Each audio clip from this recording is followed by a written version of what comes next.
எல்லோருக்கும் வணக்கம். இப்போ நீங்கள் பார்த்துட்டு இருக்கிறது என்னுடைய தனிப்பட்ட ஒட்டுமொத்த கடன் தொகையோட லிஸ்ட்டை தான் நீங்கள் பார்த்துட்டு இருக்கீங்க. இதில் நான் யார் யார்கிட்ட எத்தனை பேர்கிட்ட எவ்வளோ கடன் வாங்கியிருக்கேன் அப்படின்ற டீட்டெயில்ஸை நான் நோட் பண்ணி வச்சுருக்கேன்.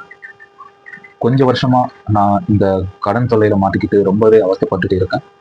அது மட்டும் இல்லாமல் இப்போ கொஞ்ச நாட்களாக பார்த்தீங்கன்னா இந்த கடன் தொல்லையால் வரக்கூடிய பிரச்சனைகள் பார்த்தீங்கன்னா ரொம்ப எக்ஸ்ட்ரீம் லெவலில் இருக்குது.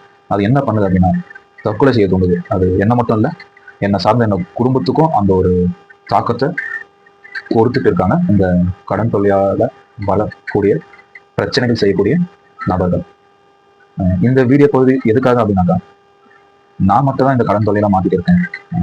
நான் மட்டும்தான் இந்த சின்ன வயசுலேருந்து இந்த கடன்பட்ட குடும்பத்திலேருந்து வளர்த்து வந்துட்டு இருக்கேன் அப்படின்ட்டு நினச்சிட்டு இருந்தேன்.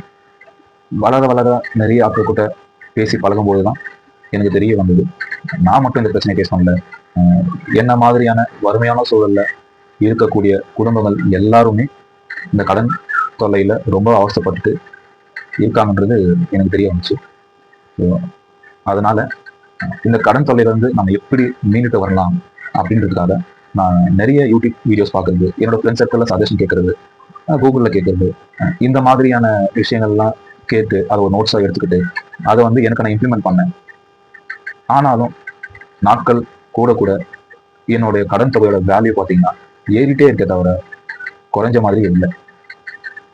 என்னடா அப்படின்ட்டு நான் ரொம்ப வருஷமா எக்ஸல் போட்டுக்கிட்டு இந்த மாதிரி நோட்ஸ் எடுத்துக்கிட்டு நோட் பண்ணிக்கிட்டு எனக்கு தெரிஞ்ச வகையில் என்னென்னவோ பண்ணி பார்த்துட்டே இருந்தேன்.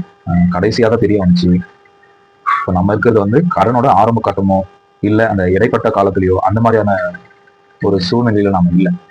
அந்த மாதிரியான கடனோட ஆரம்ப கட்ட நிலையிலையும் சரி, கடனோட இடைக்கால நிலையில இருக்கும்போதும் சரி, அந்த மாதிரி நிலையில நம்ம இருந்துட்டு வருவோம் அப்படின்னாக்கா அந்த யூடியூப்ல சொல்லக்கூடிய ஐடியா இல்லை மற்ற ஃப்ரெண்ட்ஸுகள் நமக்கு கொடுக்கக்கூடிய சஜஷன்ஸ் ஐடியாஸ் அந்த மாதிரியான விஷயம் நம்ம இம்ப்ளிமெண்ட் பண்ணோம்னா அதுக்கு சரியா வரும். ஆனா நம்ம இருக்கிறது பார்த்தீங்கன்னா நான் இப்போ இருக்கிறது பார்த்தீங்கன்னா கடனோட உச்சக்கட்ட நிலையில இருக்கேன். அதாவது யாருக்குமே எதுவுமே கட்ட முடியாத ஒரு சூழ்நிலையில இருக்கேன்.